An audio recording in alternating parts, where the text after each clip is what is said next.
Do you hear it? The whisper? Permeating these ancient walls, thicker than the very blood that has seeped into their pores over untold generations? This silence. It is pregnant with unspeakable acts, a darkness clinging to every gilded surface of this dynasty. It speaks a truth so stark, so brutal, few dare acknowledge it, even in the deepest, most shadowed chambers. Here, in this labyrinth of power, where the very laws of succession are etched not with the fleeting marks of ink, but forged in the crucible of raw ambition and sealed irrevocably with the crimson tide of sacrifice. A mother, yes, she strangled the future of her own flesh, crushed the vibrant hope of her bloodline, all for the glittering, treacherous promise of the throne. A price paid in a currency far more precious than gold. Observe closely.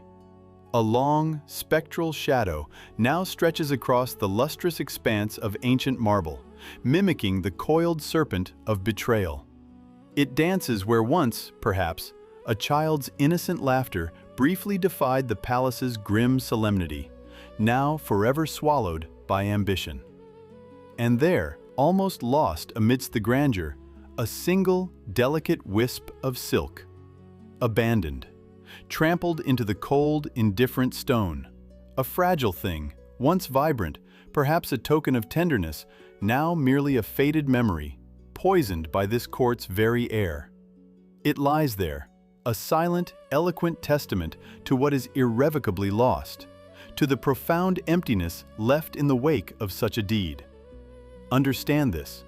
For those who seek to navigate these perilous currents, for those who dare to play this ruthless game of queens, love, true, unyielding, maternal love, is merely another card, another strategic asset, another poisoned chalice offered and withdrawn in the endless, unforgiving struggle for mere survival.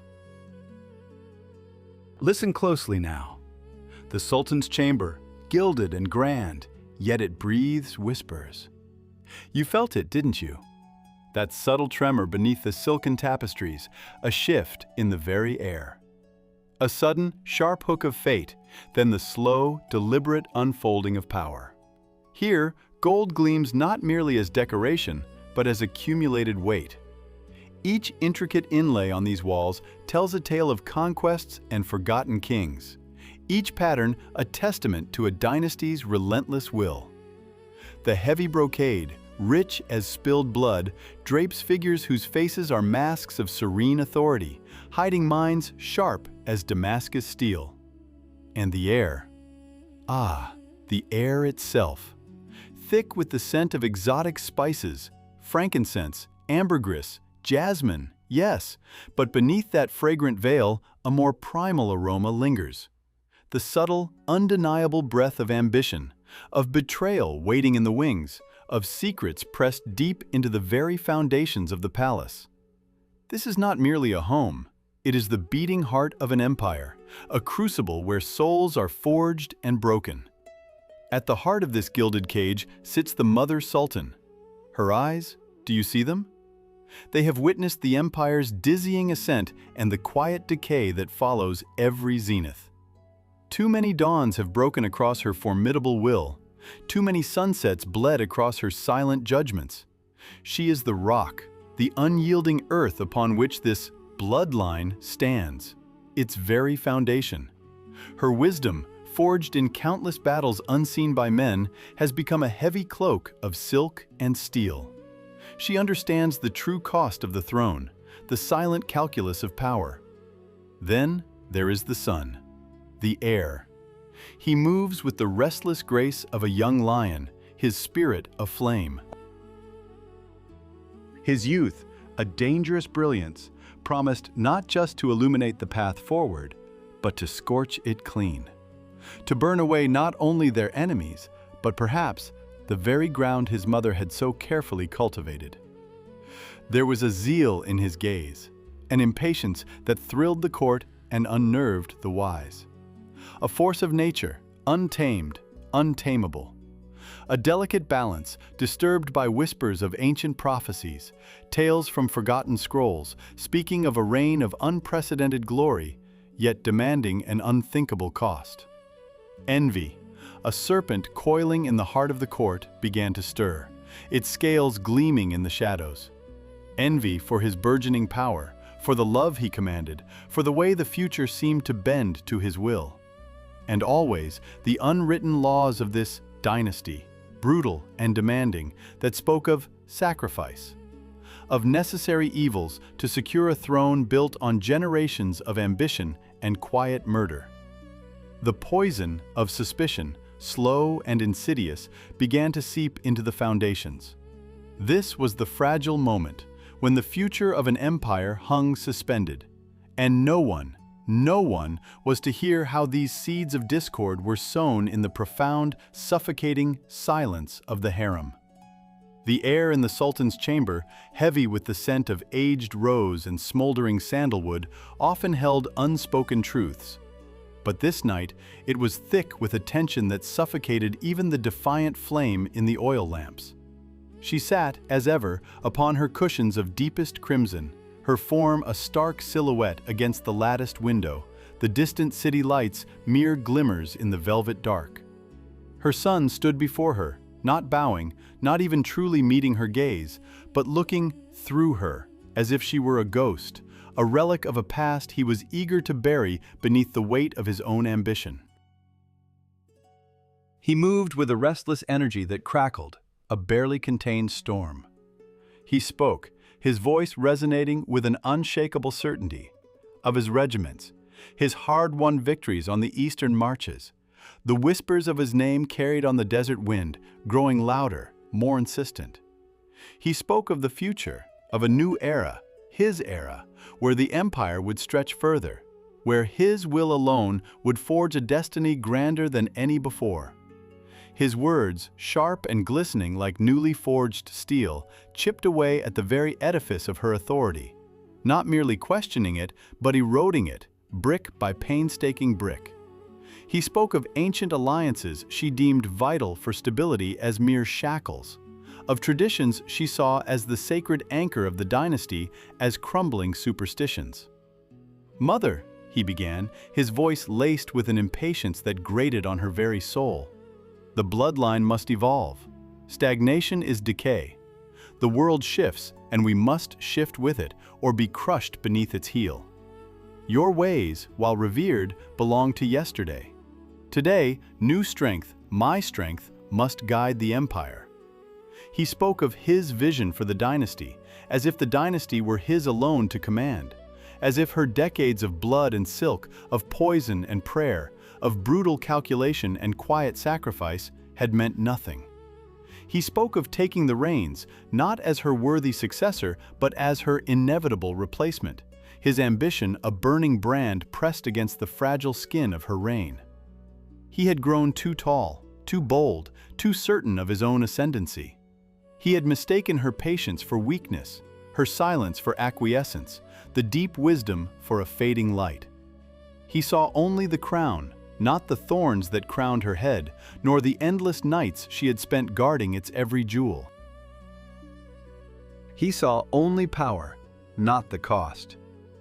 A subtle, almost imperceptible shift rippled through her posture, an unyielding tightening around her eyes, eyes that had witnessed the rise and fall of grand viziers, the ebb and flow of empires, the cold gleam of a conspirator's dagger. Within her, a tremor, deep and chilling, reverberated. It was not fear, no. It was the ghost of a mother's grief, quickly stifled by the cold, absolute logic of a queen. For this was not merely a son challenging a mother. This was a challenger threatening the very foundation of the bloodline, the sacred continuity she had sworn to uphold with every breath. His actions, his heedless words, were not just betrayal of her person, but of the sacred trust, the dynasty itself. He saw himself as the triumphant future. She saw him as the chasm that would swallow all, dragging the empire into chaos. Her gaze, heavy as ancient stone and dark as a winter midnight, settled upon him. He paused, perhaps sensing the shift in the air, perhaps mistaking it for capitulation, a final surrender to his burgeoning might. He smiled then, a flash of white in the dim light, a smile of nascent triumph that sealed his fate, an echo of the arrogance that had brought so many down. He had forgotten the shadows that danced behind her, the silent attendants who were mere extensions of her indomitable will. He had forgotten the depth of her power, forged in silence and steel. A figure emerged from the depths of the chamber, cloaked in the rich darkness of the pillars. A golden tray, bearing a single, delicate crystal cup, shimmered in its hands, catching the faint lamplight. Sherbet, innocent, cooling, the color of crushed pomegranates, like drops of blood held in crystal. She did not speak. Her eyes, those deep pools of obsidian, flickered towards the cup, then back to her son, then, for a fraction of a breath, to the loyal servant, whose own gaze remained fixed on the marble floor. It was a silent conversation, a language understood in the labyrinthine courts of power, a deadly command spoken without sound. The servant bowed, a low, deep bow that acknowledged the weight of the unspoken, and moved with practiced grace towards the prince. The cup was offered. The prince, still basking in the glow of his perceived victory, of the empire laid out before him, took it without hesitation, without a second glance at the innocuous contents. He raised it, perhaps to toast his own future, a gesture of casual dominance, a final, unwitting act of self-congratulation. The silence stretched, thinner than the finest silk, yet heavier than 1,000 secrets, more potent than any scream. The decision had been made, irreversible and absolute, forged in the crucible of dynasty. The bloodline demanded sacrifice. The future of the empire, she believed, depended on it. As the cool, sweet liquid touched his unsuspecting lips, a broken seal on a scroll of destiny, the immense, terrible weight of her choice settled upon the chambers, a shroud of inevitability. Then, silence reigned in the chambers, heavier than any scream, thicker than any whisper. The air in the seraglio, once thick with whispers and the rustle of silk, had settled into something colder, more profound. A silence, yes, but not the mere absence of sound. No, this was a palpable presence, heavy as a shroud, resonating through every columned hall, every inlaid chamber. The fountain in the courtyard, usually a playful murmur of life, now seemed to weep, its steady drops echoing with a profound, aching emptiness. She sat upon the golden throne, the mother of the world, her form unyielding, a monolith of undisputed power. Her robes, richer than any before, gleamed under the filtered light, a silent testament to her absolute reign. Her decrees, sharp as obsidian and final as fate, now swept through the empire, unchallenged. Her will, once a contested current, was now the very immutable law of the land.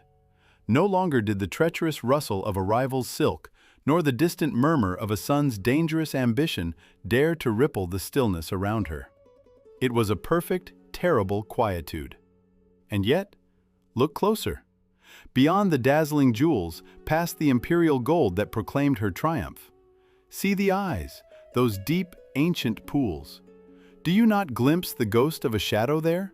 A tremor, barely perceptible, beneath the exquisite mask of absolute power. The dynasty's bloodline, pure and absolute, now flowed solely through her veins, secured by an act so monstrous it fractured the very heavens. A son, her own flesh and future, sacrificed.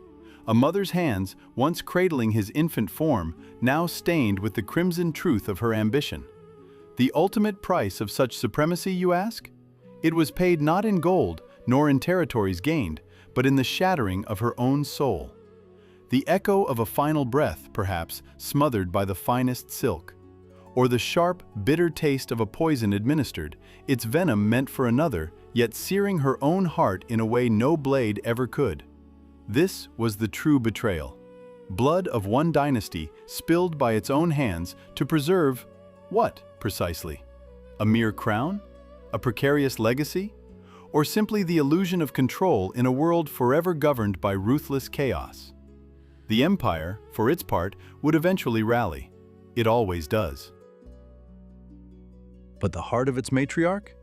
It bears a wound that will never truly close. A phantom pain that haunts the deepest chambers of her being. A victory, you might call it, by the cold calculus of power. But what kind of victory leaves only this ringing silence in its wake, and the bitter knowledge that the greatest betrayals are often, agonizingly, self-inflicted? The palace, once a vibrant tapestry of life and intrigue, had become a mausoleum of her own making. Its vastness now amplified her solitude, a gilded cage forged in blood and silent grief. And as the sun dipped below the distant, watchful minarets, the shadows on the walls grew longer, deeper, more ominous than ever before. Each one a silent sentinel, each one holding its own terrible secret. A chilling testament to the mother who killed her son for power. And the silence, the profound, echoing silence, was her legacy. The air still hums with the phantom whisper of what was, what could have been. You feel it, don't you? This profound silence that settles after the final, decisive blow. The bloodline, secured. The dynasty, preserved. But at what cost? In this brutal game, where the stakes are crowns and the currency is blood, there are no heroes to champion, no villains to condemn. Only survivors. Look closer at the one who remains. Her triumph, a crown of thorns pressed upon a weary brow. The silk of her garments may shimmer, but her soul is now a chamber of shadows, where the ghosts of her choices dance in an eternal, poisoned waltz. The betrayal, once a sharp blade, has become a dull, constant ache, carving lines deeper than any age could bestow. She wears the mantle of power, yes, but carries the weight of a silence that will never truly break. A silence born of an act that ensured her reign, yet extinguished the very light she claimed to protect. Her name, etched in the annals of this empire, is not written in the gleaming gold of victory, but in the cold, unforgiving ash of sacrifice. This is not merely a tale from a forgotten epic, is it? This is a mirror held to the human heart, a warning carved into the very stones of every dynasty that ever rose and fell. A question whispered across centuries. What depths would you plumb? What would you extinguish within yourself to grasp that fleeting, venomous thing called power? The answer, etched in her haunted gaze, is chilling, isn't it?